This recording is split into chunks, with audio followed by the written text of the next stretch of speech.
नमस्कार मित्रों। जय मां भवानी, जय काल भैरव भगवान की स्वागत अभिनंदन आप सभी का हमारे YouTube चैनल गुरुदेव एस्ट्रोलॉजी में। तो तुला राशि वालों, आपके घर के इस कोने में कुछ है और जब तक इनका निवास आपके घर में बना रहेगा, तब तक आपका घर क्लेश से मुक्त रहेगा, सुविधाओं से युक्त रहेगा और जीवन में हर तरफ से सुखों की वर्षा होगी। लेकिन अगर घर के इस कोने में कोई काली शक्ति आ गई आपकी गलती से, तो सारी बाजी पलट जाएगी और खुशियां बर्बादी में बदल जाएंगी। इसलिए वीडियो को आज अंत तक देखना जरूरी है, क्योंकि तुला राशि वालों, जो गहरी सच्चाई हमने आज की वीडियो में बताई है वह कोई आपको नहीं बताया, क्योंकि बात आपके भले की है। अंत तक देख लेंगे तो सावधान हो जाएंगे। वीडियो के अंत में उपाय भी हैं जो बेड़ा पार लगाएंगे। सबसे पहले सच्चे सनातन इस वीडियो को लाइक करके कमेंट बॉक्स में जय श्री राम जय हनुमान जरूर लिखें। मान लीजिए आपके घर में सदा एकता बनी रहती है। घर का एक व्यक्ति दूसरे व्यक्ति की फिक्र करता है, परवाह करता है, उससे स्नेह करता है। यानी कि उस घर में जो लड़ाई झगड़ा है वह काफी कम होता होगा, और होता भी होगा तो काफी समय में एक दो बार।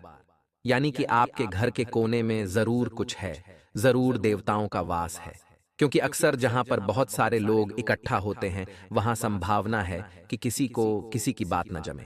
लेकिन अगर आपके घर में पारिवारिक एकता है, लड़ाई झगड़ा बहुत ही हद तक कम होता है, तो संभावना है कि ऐसे क्लेश रहित घर में माता का प्रवेश जरूर हो, देवता का प्रवेश जरूर हो। साथ ही साथ मान लीजिए आपके घर पर कोई भी भिक्षुक भिक्षा मांगने आता है, कोई भी फकीर आता है, या फिर आपके घर पर कोई मेहमान आते हैं, तो यह देखना पड़ता है कि आप उनकी मेहमान नवाजी कैसे कर रहे हैं।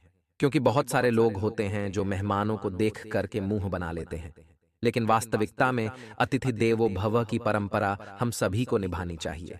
भारत में यही सर्वोपरि रखा गया है। यानी कि जो हमारे मेहमान हैं वह हमारे लिए भगवान हैं। लेकिन बहुत सारे लोग यह बात नहीं समझते। बहुत सारे लोग मेहमानों के आने पर मुंह बनाते हैं, जिस वजह से देवता उनसे रुष्ट हो जाते हैं। क्योंकि किस रूप में कब भगवान हमारे घर पर आ जाए यह तो हम भी नहीं जानते। इसीलिए हर मेहमान को हम भगवान के नजरिए से देखते हैं। तो आपके घर में भी अगर भगवान आते हैं या मेहमान आते हैं, तो आपको उनका आतिथ्य सत्कार बहुत अच्छी तरह से करना है, क्योंकि कोई भी भगवान किसी भी रूप में आ सकते हैं। इसी के साथ दोस्तों, हमारे घर का जो ईशान कोण होता है, ईशान कोण के बारे में आप सभी जानते होंगे, जिससे घर का उत्तरी पूर्वी कोना कहा जाता है। वहां पर 33 कोटि देवी देवता निवास करते हैं। अगर हमारे घर का ईशान कोण साफ है, स्वच्छ है, और आपने वहां पर किसी प्रकार का कोई फालतू सामान नहीं रख रखा, उसे एकदम भले खुला छोड़ रखा है, अगर वह मंदिर बना रखा है, तो सोने पर सुहागा है। तो आपकी जिंदगी में यूं ही बहुत अच्छे परिणाम देखने को मिल जाते हैं। यकीन मानिए, आपकी जिंदगी यूं ही शानदार हो जाती है, क्योंकि 33 कोटि देवी देवता घर के उस कोने में विराजित हैं, घर के उस कोने में छिपे हैं, और आपको बस तलाश है उन्हें तराशने की। जैसे ही आप पहचानेंगे उत्तरी पूर्वी कोना, आपको तुरंत शाम के समय वहां पर रोजाना एक दीपक लगाना शुरू कर देना है। फिर परिवर्तन जिंदगी में आप अपनी आंखों से देखेंगे। गुरुजी ने सही कहा था, लेकिन उसके लिए जरूरी है दोस्तों कि आपका घर एकदम साफ रहे, आपका घर एकदम स्वच्छ रहे। बहुत सारे लोग कामना करते हैं कि उनके घर में देवी माँ लक्ष्मी का निवास हो, माता उनके घर पर धन वर्षा करें, लेकिन घर में न तो कोई समय पर उठता है, न तो कोई समय पर सोता है। लड्ढाई झगड़ा चलता है। घर की बहू सुबह देर उठती है और न तो कई दिनों से झाड़ू लगी है न पोछा लगाएं। गंदगी व्याप्त है, मकड़ी ने चारों ओर झाले बना रखे हैं। ये सारी चीजें नकारात्मकता का प्रतीक है, और यकीन मानिए जिस घर में ऐसी नकारात्मकता होती है वहां पर देवी का प्रवेश कभी हो ही नहीं पाता। समझदार इंसान लोग समझते हैं कि हमें घर को साफ स्वच्छ रखना होगा, तभी तो माता हमारे घर में प्रवेश करेगी। बहुत सारी ऐसी भी औरतें होती हैं जो सुबह झाड़ू लगाने के बजाय शाम को 06 बजे बाद झाड़ू लगाती हैं, जो कि पूरी तरह से दिखावा करने के बराबर होता है। लेकिन आपको बता दें, 06 बजे के बाद अगर आप झाड़ू लगा रहे हैं और अपने घर की गंदगी बाहर फेंक रहे हैं, तो अपने घर की लक्ष्मी को अपने हाथों से अलविदा कहने के बराबर होता है। तो ये एक बहुत बड़ी भूल है। इसी कारण लोग गरीब रह जाते हैं। आर्थिक स्थिति उनकी कमजोर रह जाती है, वे जिंदगी में कुछ कर नहीं पाते। इसलिए हमारा आपसे विनम्र अनुरोध है कि आप इस तरह की कोई भी गलती बिल्कुल भी न करें। आगे वीडियो में और भी कई खास बातें हैं, हम सावधानियां भी आपको बताएंगे और अंत में आपको देंगे दो बड़े ही जबरदस्त, बड़े ही शानदार उपाय। तो थोड़ा सा समय आप अवश्य निकालें और हमारी आज की इस वीडियो को अंत तक जरूर देखें। जैसे कि व्यापारी लोगों के लिए समय आने वाला बहुत अच्छा रहने वाला है। व्यापार में देवताओं का आशीर्वाद उन्हें मिलने वाला है और ऐसी परिस्थितियां फंस सकती हैं जहां पर धन का लेन देन मुश्किल होगा या धन के लेन देन से कोई सामने वाला व्यक्ति पलट जाएगा, तो वहां पर देवता ही आपकी रक्षा करेंगे। आपके जो कुल देवता है, आपके जो इष्ट देवता है, आपके जो पितृ देवता हैं, इन तीन देवता का स्मरण आपको अवश्य करना है, क्योंकि आपके जीवन के सुख और दुख में यही आपके साथ रहते हैं, यही आपका साथ निभाते हैं। जब सब छोड़कर चले जाते हैं तब यही आपके काम आते हैं। यानी इंसान को जीवन में अपने जो देवता हैं उन्हें भूलना नहीं चाहिए।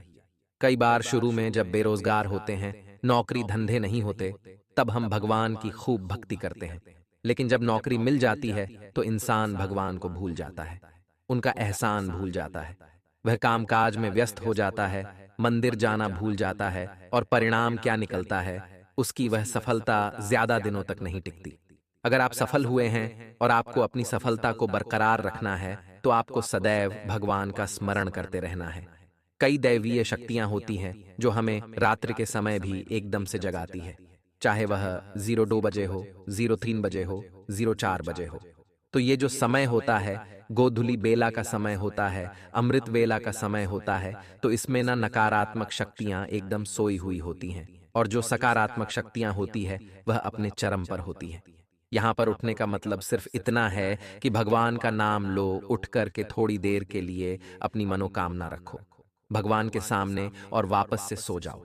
बस इतना सा काम आपको करना है। और अगर अचानक से नींद बार बार रोजाना आपको खुल रही है 2 से 5 के बीच, तो यही सोचना है कि जो देवता है वह आपकी रक्षा कर रहे हैं, वह आपके हित में कुछ सोच रहे हैं। और आपके घर के किस कोने में देवता है, तो वह कोना है ईशान कोण।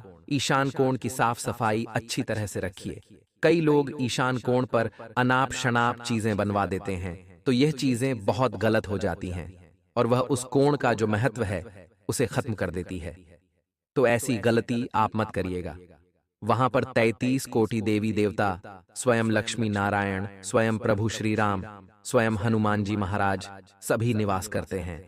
आपको बिल्कुल भी देर नहीं लगानी है वहां साफ स्वच्छता करने में, क्योंकि वही एक उत्तरी पूर्वी कोना है जो आपकी किस्मत को चमका देगा।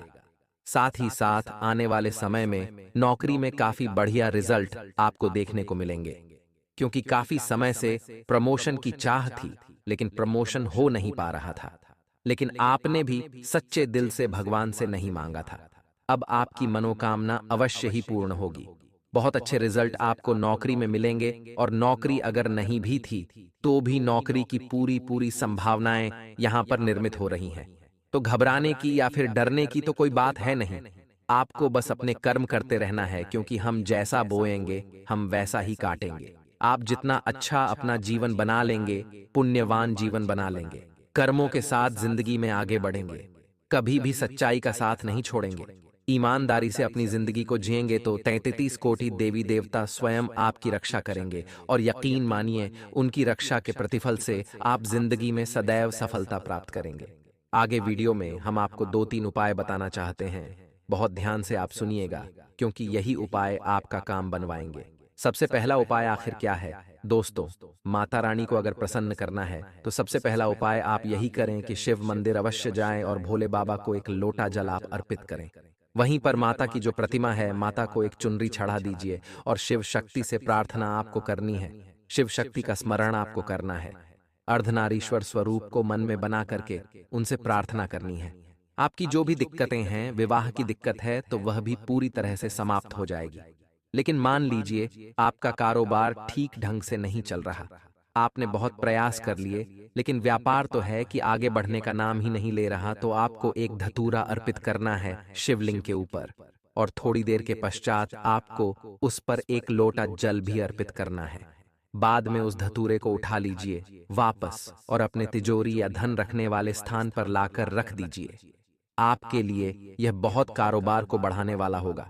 आप कारोबार वाले स्थल पर भी धतूरा रख सकते हैं। किसी भी मास की त्रयोदशी के दिन ये उपाय आप करिए। आपको अनंत लाभ होगा और इतना लाभ होगा कि आपकी किस्मत भी संवर जाएगी।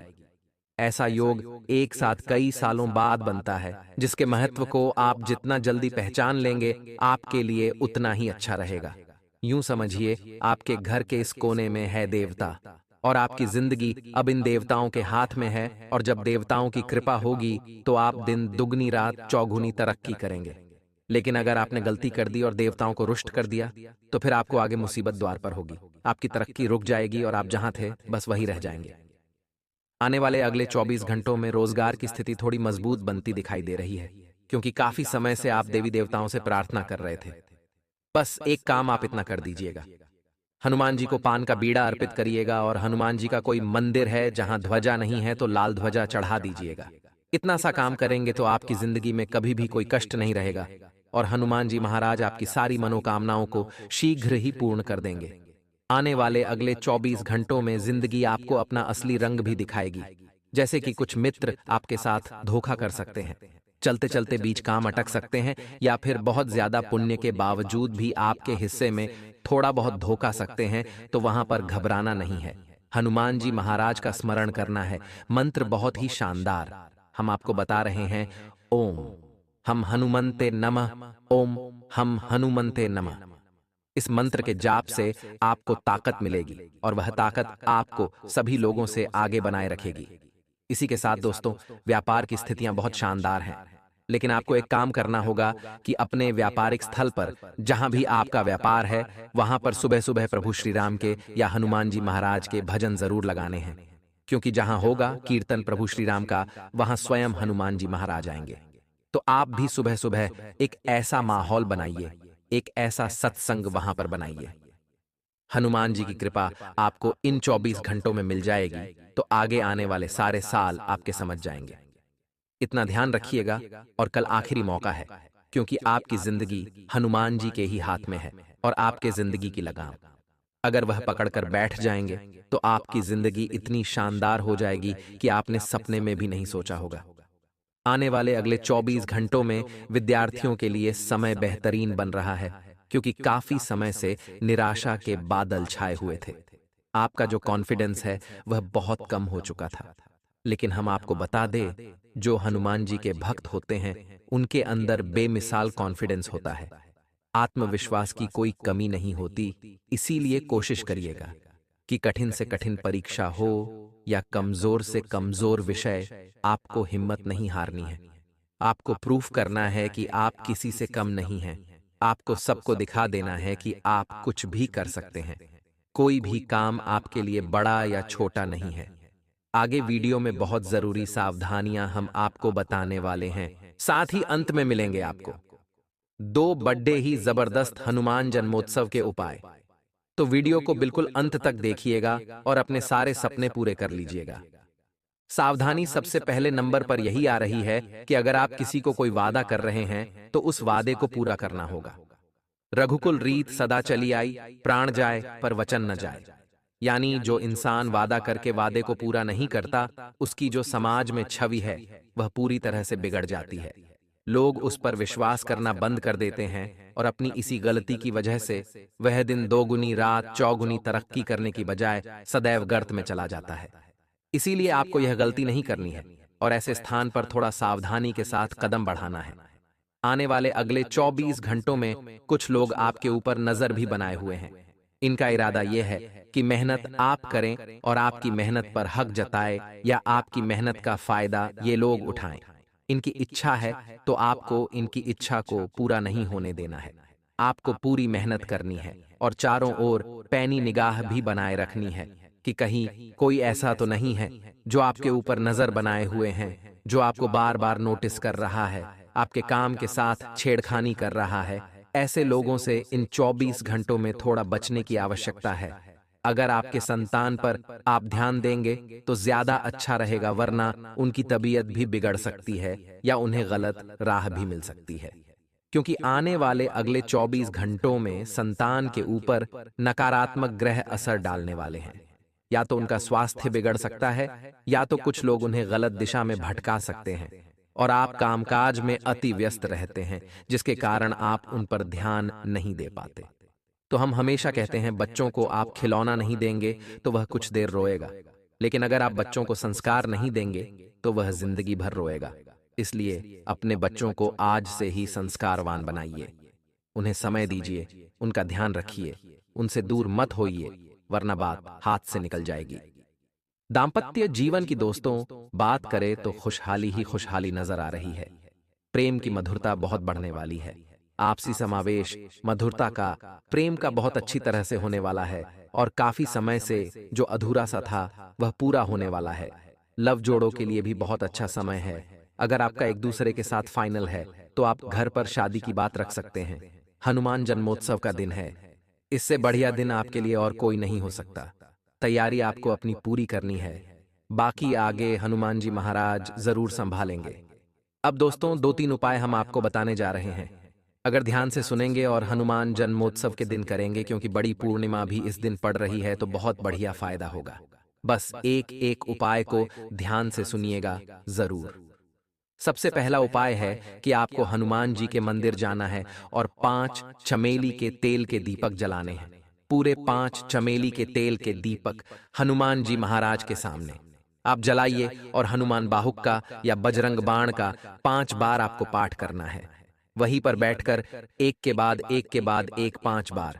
हनुमान जन्मोत्सव के दिन जिस व्यक्ति ने यह उपाय किया है, हनुमान जी ने उसका सारा कष्ट भरा है, इस बात की तो गारंटी है। अब जो दूसरा उपाय आने वाला है दोस्तों, वह भी बड़ा शानदार है। वह भी आपकी किस्मत चमका देगा। आपको हनुमान जी को गुलाब की माला और केवड़े का इत्र लगाना है। बस इतना सा काम आपको करना है। मंदिर में लाल ध्वजा चढ़ानी है, और हनुमान जी महाराज को पान का बीड़ा चढ़ाने से भी उनकी खास कृपा इंसान को मिल जाती है। अब दोस्तों, बड़े बूढ़े माँ का उपाय आप क्या करें? पीपल का पेड़ सबसे पहले आपको ढूंढ लेना है, और उस पीपल के पेड़ में जल चढ़ाना है जो दूध मिश्रित हो, यानी दूध में थोड़ा सा पानी मिला करके उस पीपल के पेड़ पर आपको चढ़ाना है। क्योंकि अब सब कुछ देवताओं के हाथ में, आपकी जिंदगी का बहुत अच्छा फल देंगे या बुरा फल देंगे। और सकारात्मक रखें, और सुख के साधनों में वृद्धि होगी। सुख के साधनों में वृद्धि होने से मित्रों, आपको बता देते हैं कि घमंड नहीं आने देना है। साथ ही पारिवारिक जीवन से आप थोड़ा सा असंतुष्ट रह सकते हैं। परिवार में कोई ऐसी बात हुई है जो आपके मन को खाए जा रही है। मित्रों, बता देते हैं कि बेकार के वाद विवादों में पढ़ कर अपने समय की बर्बादी बिल्कुल नहीं करना है। साथ ही आप अधिक तनाव न लें, क्योंकि परिस्थितियां सदैव एक सी नहीं रहती हैं। समय हमेशा बदलता है। संतान पक्ष की तरफ से कोई खुशी का समाचार आपको प्राप्त होगा। जी हां, यह समय आपके लिए अत्यंत सुखद रहने वाला है। आपकी किस्मत पलट सकती है। यदि आप सरकारी नौकरी पेशा हैं, किसी प्राइवेट सेक्टर में कार्यरत हैं, अथवा व्यावसायिक हैं, इस वर्ष कहीं दूरस्थ यात्रा पर जाने के योग हैं। यह यात्रा आपके लिए शानदार हो सकती है। विशेष रूप से आर्थिक लाभ का कारक होगा। आपके सेहत में उतार चढ़ाव की संभावना है। आपको खान पान पर विशेष ध्यान देना चाहिए। आपकी संतान के लिए यह वर्ष अच्छा है। कोई इच्छित समाचार मिल सकता है, जिससे प्रगति का मार्ग प्रशस्त होगा। आप अपने प्रेमी का ध्यान अपनी ओर आकर्षित करने में सफल होंगे। जीवन साथी विरोधियों से परेशान रहेगा। आज नया व्यापार शुरू करने के लिए दिन अच्छा है। ठेकेदारी का काम कर रहे लोगों के लिए आज का दिन बहुत ही लाभदायक रहने वाला है। आज सीनियर्स का सुझाव आपके पक्ष में रहेगा। अपने सीनियर्स से बात करते समय अपनी भाषा का ख्याल रखें। आप सकारात्मक सोच के साथ अपने कार्यों को पूरा कर लेंगे। बच्चों की व्यवहार में बदलाव आएंगे।